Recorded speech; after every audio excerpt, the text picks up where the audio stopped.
My name's Max Fair. I'm Ethan Hall. And today we thought about returning to the topic of street racing, something that has affected our childhoods in drastic measures. In our home city of Leeds, it has been plagued by numerous street racing crimes all across its streets. And it's not just something that's localised to Leeds, it's localised all across the country, in places like Newcastle and Birmingham. And today we thought about returning to the topic to discuss what the government is actually doing to prevent the crime and what criminals can actually be charged with. So let's jump in. So the first question of street racing is simply, who are the people who commit the crimes and why? Well, first, let's take a look at what we know of already. All across the country, police receive regular phone calls from people reporting instances of street racing within their areas, and these are generally from people who live in lower class and impoverished areas, generally within cities and towns. The security firm in early 2017 published general crime statistics that they had gathered from across the UK from January the 1st, 2015 to December the 31st, 2016. And their statistics documented that the areas with the highest recorded crimes were quite often the most impoverished. Cities like Eastbourne, Carlisle, Birmingham and many more. The statistics showed that every 1,000 people there were over 200 crimes committed. But from all the statistics, one thing became very clear, that a lower standard of living and less income led to higher crime rates in lower class and impoverished areas, thus leading to higher crime rates, and, what we're interested in, street racing proved to be among the top 3 most committed crimes from those areas.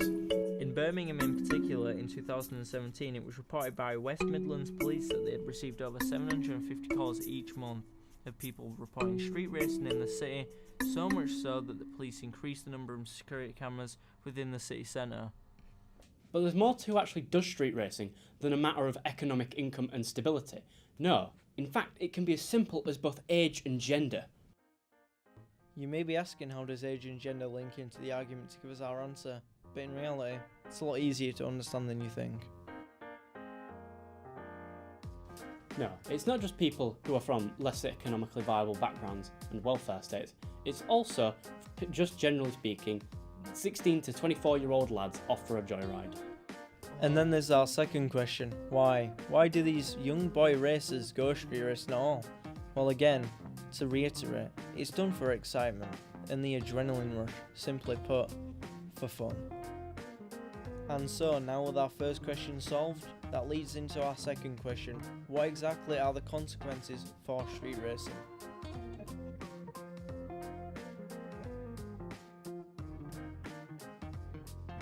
Obviously, like any crime, there are consequences for illegal street racing, and now we were going to tackle what are those exact consequences. In some of the more extreme situations, cars moving at high speeds can lose control, causing them to spin out, for the brakes to fail, and to ultimately take a turn for the worse. In records published by the Department for Transport from June 2018, it has been recorded that there has been 1,770 car-related casualties between June 2017 and June 2018, a 3% increase from the previous recorded year. And whilst not all of that is a direct cause of street racing, it does show that there are increasing numbers of injuries and deaths related to driving, of which it can be presumed that a proportion of such data will be in fact linked to the crime in question. In 2012, the BBC talked about a story regarding street racing in Birmingham. They'll race from that point there right through to the traffic island, which is just a bit further down.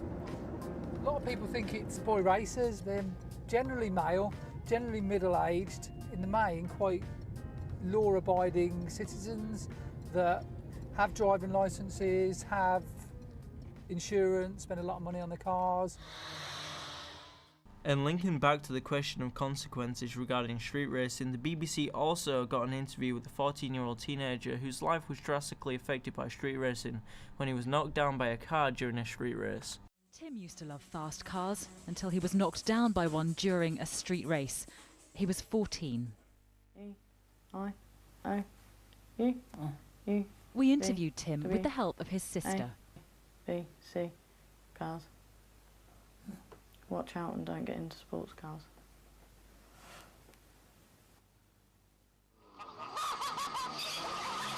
It was also discovered and mentioned by the BBC in this news story that it wasn't just young boy racers, but there were also a large amount of middle-aged men with full driving licenses.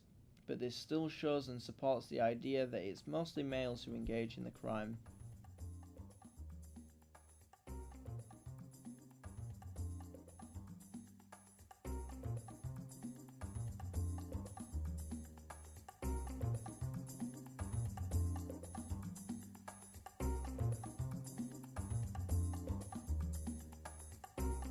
So from what we've learnt regarding street racing, consequences can also range from not just minor injuries, but also even death, not only of the drivers but also passengers and potentially even pedestrians.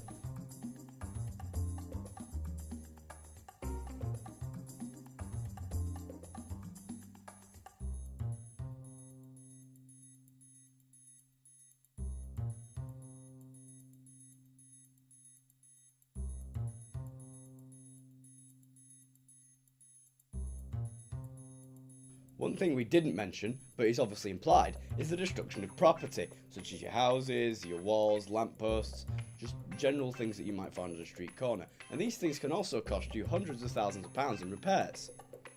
And so with that, we answer our second question. We move on to our third and final question.